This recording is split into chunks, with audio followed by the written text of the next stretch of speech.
Baik, sekali lagi terima kasih kepada Bapak Asisten Administrasi Umum Sekda Kabupaten Rangan Hilir. Tepuk tangan yang meriah untuk Bapak Dr. Haji Ali Asfa, SOS MSI. Baik, kita mohon untuk kita lakukan dokumentasi bersama, Bapak. Foto bersama ya, arah ke sana ya. Baik, kita mohon untuk seluruh masyarakat yang ada di sini juga untuk bisa berdiri. Yaitu gimana Pak? Kita foto bersama dulu. Baik. Kita mohon Bapak Ibu untuk kita sama-sama abadikan momen ini untuk kita lakukan dokumentasi bersama ya. Mungkin saya bergabung juga di sini. Wah, luar biasa hari ini masyarakat yang luar biasa cukup unik ya. Iya. Sayang sekali kita nggak datang minggu lalu. Ada acara balap tongkang ya, acara yang sudah 2 tahun tidak diadakan karena pandemi. Dan ini juga karena tiap kali kita tidur kita dengar suara sumber uang, sumber cuan. Itu cuan gitu ya Pak ya. Jadi pingin nih saya punya sarang keuangan, gimana caranya? Oke, baik Pak Fajar. Nah kalau bicara tadi sudah disampaikan, ternyata pemerintah Pemda di sini juga paham sebenarnya apa yang ingin kita sampaikan ya Pak ya. Ya bicara tentang easy passport, seperti Pak Fajar tadi, orang pada takut nih. Wah ternyata takut buat paspor itu sulit. Atau bicara paspor wah mahal, tapi sebenarnya isi paspor adalah solusi, isi mudah. Paspor pembuatan paspor, tapi sebenarnya isi paspor ini seperti apa sih Pak? Terobosan apa sih Pak? Silakan Pak Fajar. Baik, isi paspor ini sebenarnya sudah program lama dari Direktorat Jenderal Imigrasi, tapi mulai digiatkan lebih giat kembali pada waktu pandemi. Setelah pasca pandemi, kita sama-sama tahu pandemi semua orang berada di rumah, permohonan paspor terbatas. Orang juga tidak berpergian kemana-mana, tapi digiatkan isi paspor supaya permohonan paspor yang sudah luar biasa animonya tinggi bisa dipecah konsentrasinya dan bisa menjemput bola datang kepada masyarakat. Jadi pelayanan isi paspor ini bukan memudahkan administrasi, tidak, administrasi persyaratannya tetap, tetapi imigrasi datang ke lokasi-lokasi masyarakat, ke kampung-kampung masyarakat untuk bisa masyarakat mengurus paspor dengan mudah. Karena ada pemikiran ya masyarakat bahwa mengurus paspor itu sulit, harus melalui agent ya. Padahal tidak. Nanti kalau nggak ngurus agent biaya ditinggi-tinggikan. Ya, padahal tidak. Ngurus paspor itu harganya resmi, bayarnya juga langsung ke pemerintah, tidak melalui teman-teman imigrasi. Itu uang langsung masuk ke rekening Kementerian Keuangan. Bahkan hari ini Pak, kita sudah bekerja sama beberapa kali dengan Bank BRI, ada Bank BRI, kita sudah bekerja sama sejak dari beberapa kali isi paspor. Nanti masyarakat bisa langsung bayar ke BRI kalau ada account BRI-nya bisa transfer langsung. Kalau nggak ada bisa uang cash Pak ya, bisa uang cash ke mereka dan langsung dapat bukti tanda sudah selesai bayar sebagai pengambilan paspor dalam beberapa waktu kemudian. Wah, jadi sebenarnya sekali lagi layanan paspornya hanya paspor biasa. Di imigrasi yang ada di Riau ini ada 7 kantor imigrasi. Hanya kantor imigrasi Pekanbaru saja yang bisa melayani paspor jenis kedua, yaitu paspor elektronik. Apa beda paspor biasa dengan paspor elektronik? Yang pembedanya adalah chip yang ada di cover dari paspor tersebut. Nah, chip itu bisa digunakan, kemudahannya ada 2. Pertama, kalau kita berangkat dari tempat pendaratan imigrasi yang besar seperti Soekarno-Hatta, Ngurah Rai, yang mungkin Medan saya nggak tahu ada apa enggak, itu kita nggak perlu lagi ke pejabat imigrasi cap, tapi cukup lewat autogate ya, pintu itu kita tap, langsung pintunya terbuka, kita bisa pergi. Itu sudah terekam dalam chip tersebut. Nah, kemudian kemudahan kedua, ada negara-negara yang memperlakukan second visa seperti Jepang. Kalau kita pergi ke negara lain, kita harus urus visa. Tapi dengan paspor elektronik, kita tidak perlu urus visa.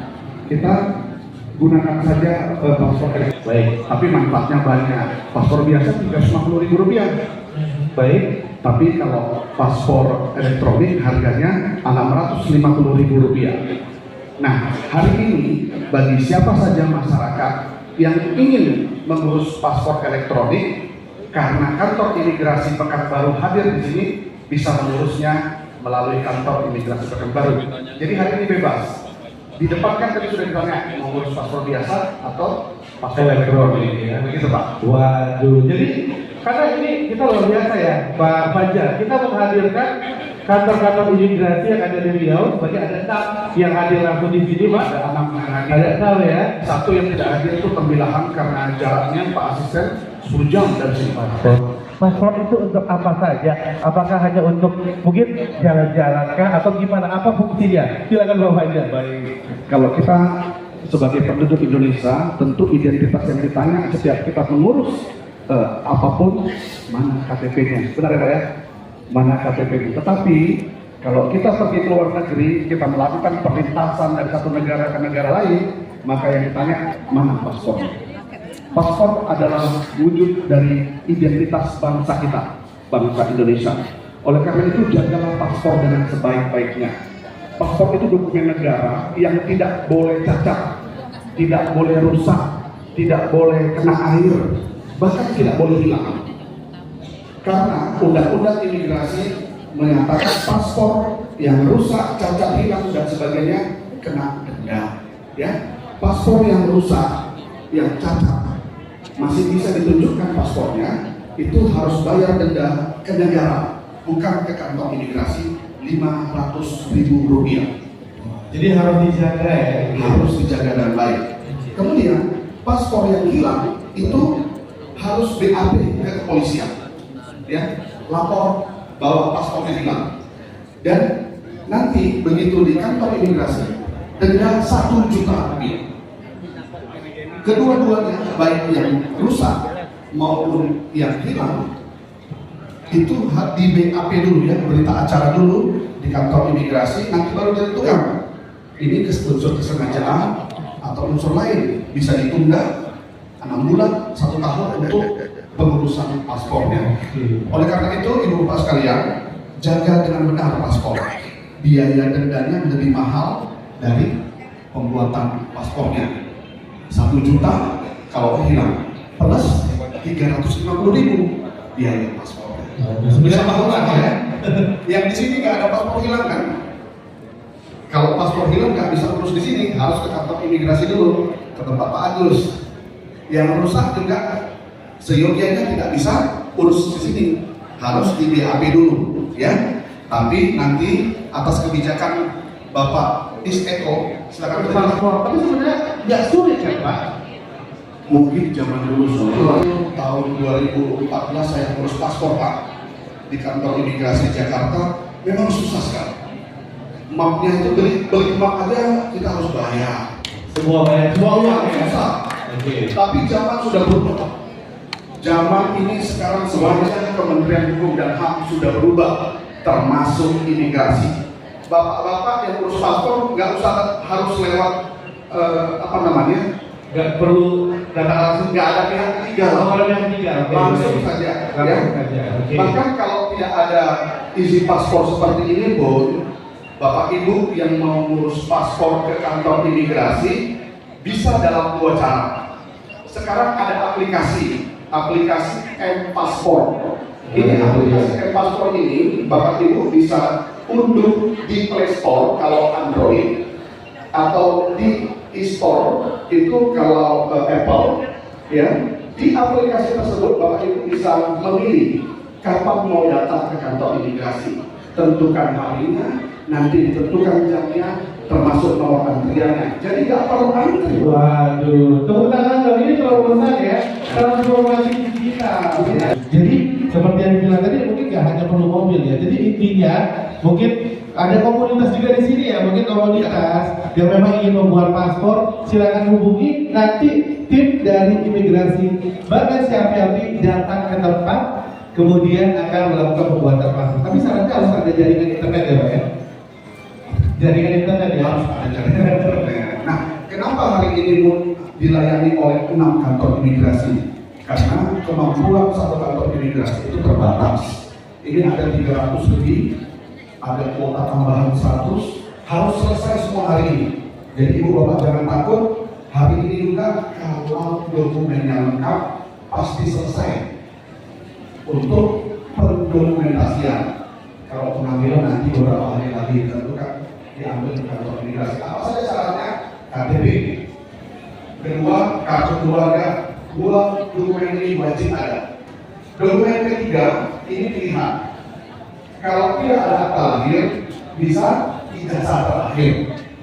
Bila tidak ada akta lahir atau ijazah terakhir, buku nikah juga boleh. Oke, jadi simple sebenarnya. Syaratnya hanya 3 ya, Pak ya. Hasilnya ditunjukin, nanti difoto kalian di. Jadi simpel, nggak perlu sulit-sulit ya. Oh iya, KTP Sebelum itu. Tapi kalau paspor, masa berlaku paspor 5 tahun. Ya. Sekarang masa berlaku paspor di Indonesia sudah 10 tahun. Ya. Kecuali anak-anak itu masa berlaku dari 5 tahun karena warganya masih kalau saya masih kalau bapak ibu sering ke luar negeri, bukunya habis 2 tahun harus ganti. Oke. Semakin sering ke luar negeri semakin cepat habis bukunya Pak Asisten. Iya, udah pasti ya Pak ya. Tapi kalau kita yang ke luar negeri Pak, 10 tahun nanti baru kita ganti Pak. Tapi ngomong Pak Fajar, kalau bicara lokasi di Riau ini cukup banyak memang perbatasan dengan luar negeri. Nah, rawan yang namanya tadi pemerintah hadir dengan layanan paspor. Tetapi dokumen paspor ini tidak boleh disalahgunakan. Ya, dokumen paspor ini wajib negara. Kalau ibu bapak salah gunakan misalkan untuk tindakan kriminal di luar, itu merusak wajib negara. Bahkan sebenarnya pun paspor ini digunakan orang untuk bekerja di luar. Pemerintah tidak pernah melarang Indonesia bekerja di luar, tetapi pastikan bahwa yang menawarkan pekerjaan itu adalah agen resmi. Ya. Karena kalau banyak orang-orang ditawarkan bekerja di luar sebagai pegawai atau apapun, faktanya mungkin dia dijual untuk pekerjaan seks komersil. Ya. Mungkin dia dijual anak-anak kalau kita lihat di Indonesia diperdagangkan, atau juga di negara-negara lain organ-organ tubuhnya diambil. Ya, bahaya sekali. Oleh karena itu, ini bukan hanya konsepnya imigrasi, sampai presiden pun menekankan hati-hati dengan tindak pidana perdagangan orang. Oleh karena itu, di sini juga hadir Menpora semua lengkap. Ya, kita harus bergandengan tangan bersama. baik. Yang menjadi kekhawatiran imigrasi selama ini adalah ibu bapak sekalian. Kita keluarkan paspor, ibu bapak bermasalah di luar, imigrasi yang kena batunya. Siapa yang keluarkan paspor? Kantor imigrasi mana? Siapa pejabat imigrasinya? Banyak dari orang-orang kita, imigrasi, pejabat-pejabat imigrasi kita ditahan di kepolisian. Maka Dirjen Imigrasi dan Pak Menteri Hukum dan HAM berkata begini, kita tidak pernah tahu keinginan orang pergi ke luar negeri, dan kita tidak bisa larang orang ke luar negeri mau ngapain. Yang kita bisa lakukan adalah mencegah mereka pergi tanpa tujuan yang jelas. Itu kerjasama dengan semua aparat. Maka analoginya seperti ini. Kalau MC kita yang ganteng namanya Mas Niki, misalnya Mas Niki ini bawa mobil, kemudian terjadi sebuah kecelakaan, insiden. Apakah nanti kita tanya, Mas Niki, SIM-nya dari mana? Siapa yang mengeluarkan? Nggak mungkin ya? Iya, benar. Nggak masuk logikanya. Jadi kita juga berharap seperti itu ya. Jadi oleh karena itu mari kita bersama-sama saling mengingatkan untuk bisa meminimalkan mencegah tidak mungkin, karena organisasi transnasional crime ini sudah menunggu kita dan mereka mengincar seperti yang dikatakan beliau ini yang sering keluar masuk ke Malaysia karena kerja. Malaysia kekurangan tenaga kerja, kita kekurangan lapangan kerja. Mereka bekerja sebagai buruh kasar di sana, pegawai sebagai PRP, sebagai tukang dolos sawit, pekerja konstruksi.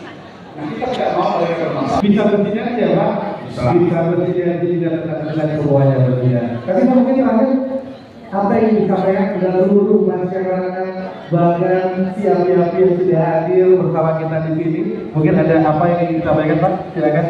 Luar biasa, terima kasih untuk animo yang luar biasa dari masyarakat dan hati-hati. Konon kabarnya lebih murah tiket pesawat dari sini ke Malaka daripada dari sini ke Jakarta. Siapa tahu juga mau umroh, sudah punya paspor. Siapa tahu mau wisata rohani, sudah punya paspor. Siapa tahu mau kunjungan keluarga, sudah punya paspor. Oleh karena itu, hari ini manfaatkan dengan sebaik-baiknya acara pada hari ini, karena acara hari ini tidak mungkin bisa terjadi tanpa kerjasama yang baik antara pemerintah daerah Rokan Hilir, dalam hal ini Pak Bupati yang diwakili oleh Pak Asisten dan seluruh jajaran Forkopimda, SKPD yang sudah hadir, dan seluruh kepala kantor imigrasi yang dikomandoi oleh Bapak Is. Boleh kita minta teman-teman imigrasi berdiri dulu. Wajah Kementerian Hukum dan HAM sudah berubah. Tidak ada lagi pungli dan mereka melayani dengan baik. Terima kasih untuk kepercayaan masyarakat dan pemerintah daerah kepada imigrasi. Kita berharap kita semakin bisa melayani dengan semakin baik dan memberikan pelayanan terbaik. Baik, terima kasih tepuk tangan sekali lagi buat Bapak Fajar yang kasih yang sudah hadir bersama kita. Terima kasih Bapak ya. Dan pastinya sukses selalu Bapak. Semoga memberikan edukasi dan informasi untuk kita semua yang hadir di sini. Tapi saya bangga juga berada di bagasi api karena informasi yang saya dapatkan yang diberikan kemudian akan menuju ke masing-masing stand ya ataupun tempat counter yang dituju. Ada dari kita sapa dulu dong ya, mungkin daripada Kota Pekanbaru mana? Kota Pekanbaru di mana? Saya akan sedikit memberikan panduan terkait pelaksanaan isi paspor di pagi hari ini. Bapak Ibu pertama masuk tadi sudah mendapatkan kartu antrian dan sudah terverifikasi datanya. Ya, untuk itu nanti kami ada 2 petugas yang akan Bapak Ibu sekalian. Tentunya sesuai dengan nomor urut yang sudah kami berikan. Ya, Bapak Ibu cukup perhatikan saja nomor urut mana yang sudah dipanggil. Bapak Ibu cukup konsentrasi dengan nomor urut yang sudah diberikan petugas kepada Bapak Ibu sekalian. Ya, nanti kami akan panggil nomor urut. Apabila nomor urut berikutnya kami panggil 2-3 kali tidak ada, maka kami nyatakan untuk diundur. Kami akan memanggil nomor antrian selanjutnya. Pertanyaannya, Pak, setelah saya dipanggil nanti saya akan kebut mana? Petugas kami yang akan mengarahkan Bapak Ibu sekalian. Katakanlah nomor antrian 1, 2. Nomor antrian yang sudah kami berikan. Nanti tiap booth ada 2 pemohon. Jadi tiap satu booth ada 2 pemohon. Ini ada 12 booth, ada 6 counter. Kita mulai dari nomor 1 di booth counter yang nomor 1. Nomor 1, nomor 2. Kalau satu keluarga di nomor 5, nomor 6,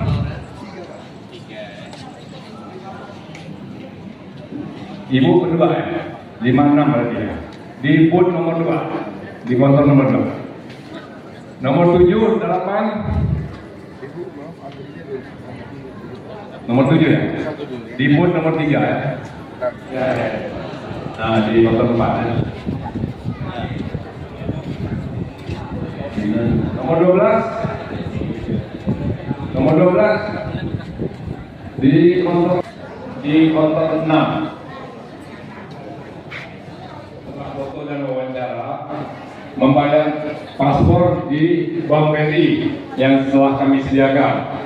Setelah bayar, dapat struk dari BRI, silakan pulang. Tapi sebelum pulang, periksa semua surat aslinya ada yang tinggal atau tidak. Kalau ada yang ketinggalan, tolong kasih tahu kami. Tadi ada akte lahan yang ketinggalan hari Kamis, karena banyak yang libur. Jadi hari Kamis di kantor imigrasi. Coba ada kontak yang sudah kosong, Pak Wira. Ada yang kosong sudah?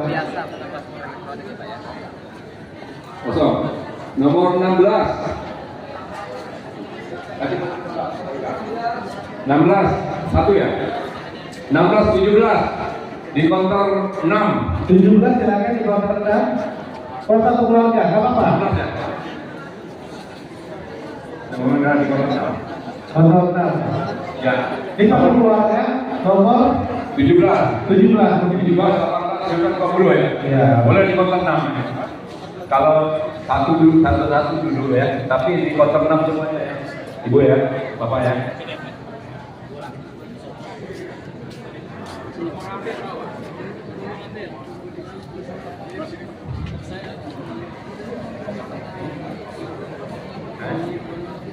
Nomor 21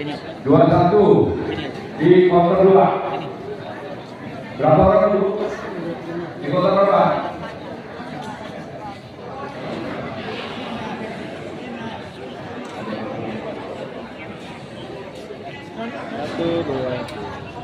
Satu dua.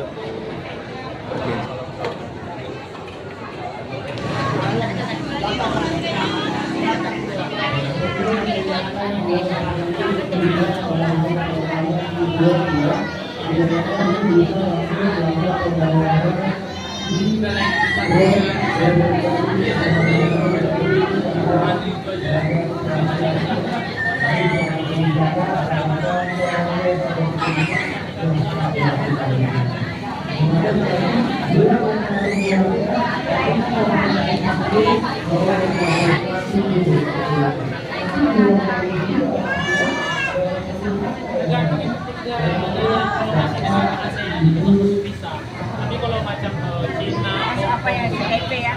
Hai, woi ibu gua, antar balik deh. Ayo. Boleh Bu. Nih, ini loh, ayo nih balik lo. Siap aja. namanya siapa? Yang bisa siapa?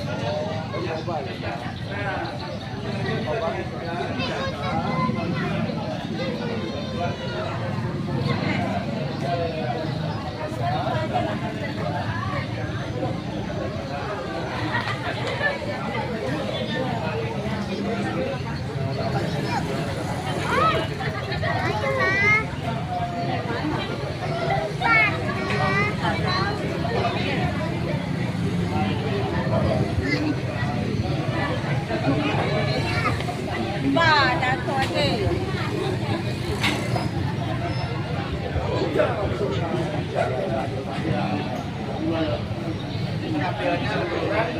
Keluarin.